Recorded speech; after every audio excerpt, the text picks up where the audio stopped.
A hard-pressed Chapter 2. On Tuesday, the sun was playing peekaboo in the LA sky when Jane arrived at the popular salon owned by Rita and George, located on Crenshaw Boulevard near Lymet Park, for her appointment. She was welcomed by Brenda, Rita's cousin, at the reception area, where headshot photos of models donning pixie cuts, bobs, beach waves, locks, afros, and braids lined the fuchsia walls. Despite it being a weekday, the salon was bustling with activity.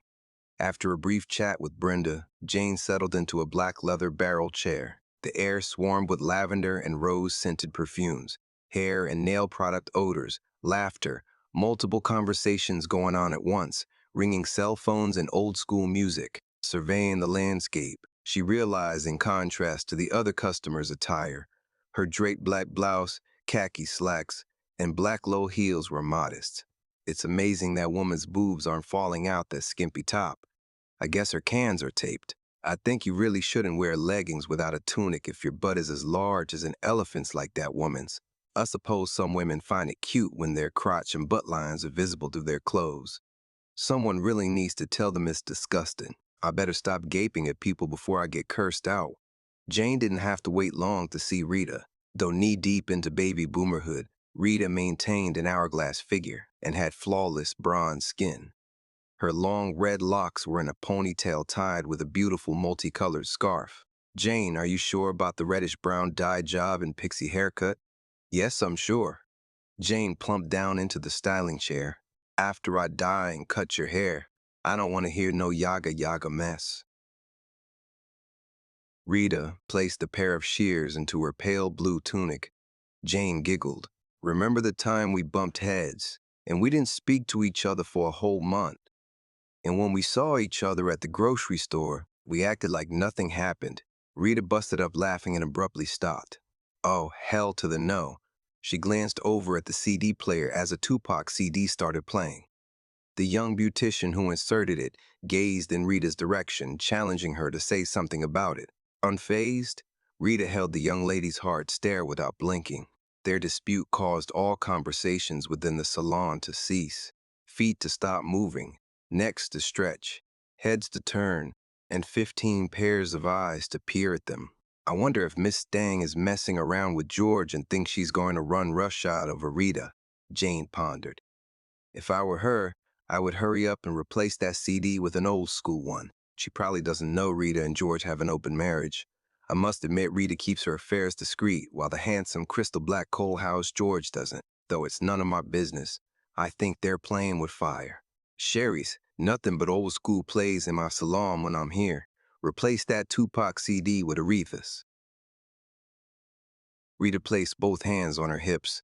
"By the way, I could care less about George sexing you and about whatever he whispers in your ear when he climaxes."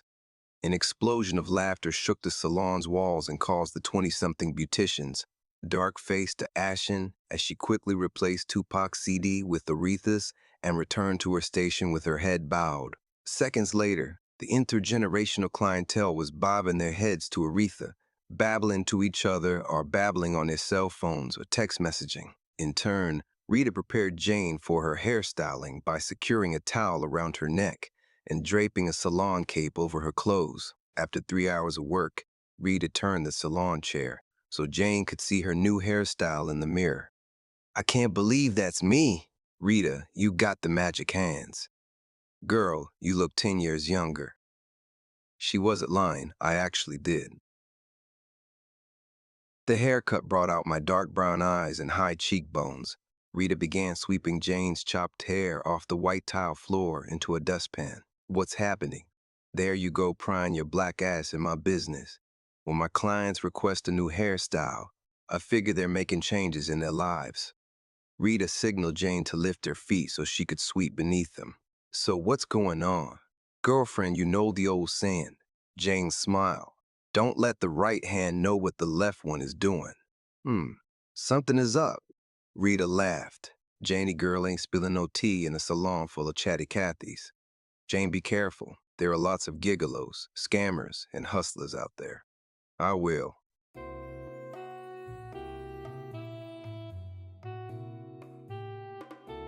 After exploring various condos in Pacific Palisades, Calabasas, Manhattan Beach, and Long Beach with Zora for a month, Jane had yet to find an ideal unit. She then turned to online listings to assist with the search, and two promising options turned up at the Blue Shore Tower, constructed in the mid-2000s after the demolition of the Beaufort Hotel, a famous 1940s celebrity haunt that was converted into a multi-purpose space in the 70s. Snapshots of the Beaucourt's gargoyles sitting by the entrance, its towering archways, stunning marble swimming pool, and celebrities dressed to the nines serenaded by an orchestra were included on the website, as well as snapshots of Blackamoor statues playing flutes, carrying serving trays, hoisting large vases, candelabras, and end tables atop their heads decorating the hotel's hallways and lounge areas. Jane quickly scrolled to the information for the listed condo and loft. How come Zora never mentioned the Blue Shore Tower? The doorbell rang, disrupting her research. Turning off the laptop, she went to the front door and spied Zora carrying a briefcase on the monitor and let her in. Hi, Zora. Hello, sis. The two women walked past the walnut entry table and a Parisian street corner painting that hung above it as Sarah Vaughan's I've Got the World on the String started, streaming and filling the house with her sassiness. It made Jane wonder why the vocalist never had a special on any of the major TV networks. I have some new leads. Zora walked around the cardboard boxes in the living room. I see you packing already. Everything is cleared from the upstairs except for my bedroom.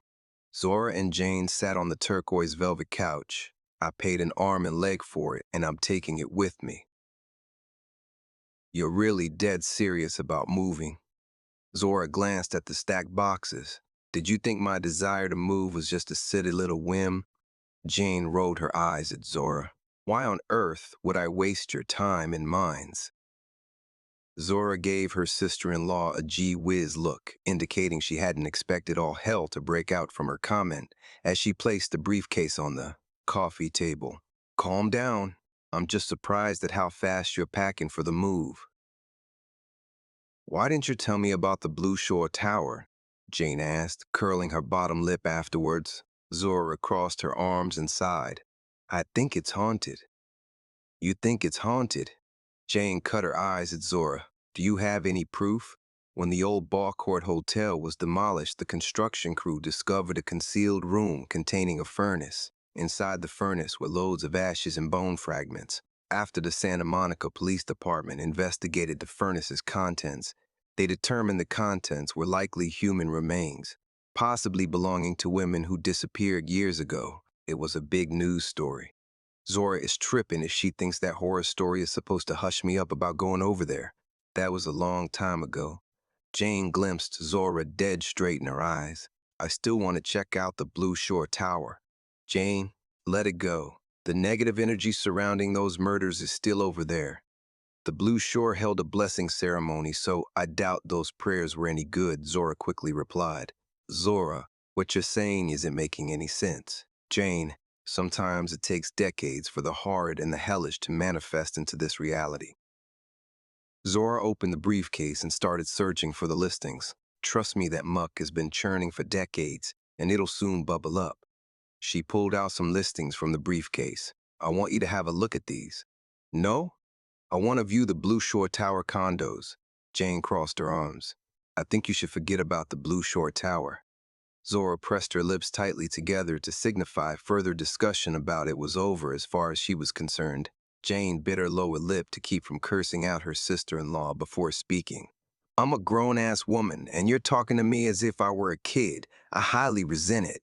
Harry mentioned that you inherited the gift of second sight from your grandmother, Willie Mae, who taught you voodoo stuff during the summers you guys spent in Louisiana. I don't believe in that kind of stuff. And I don't believe the story you're weaving about paranormal activity breaking out at the Blue Shore Tower.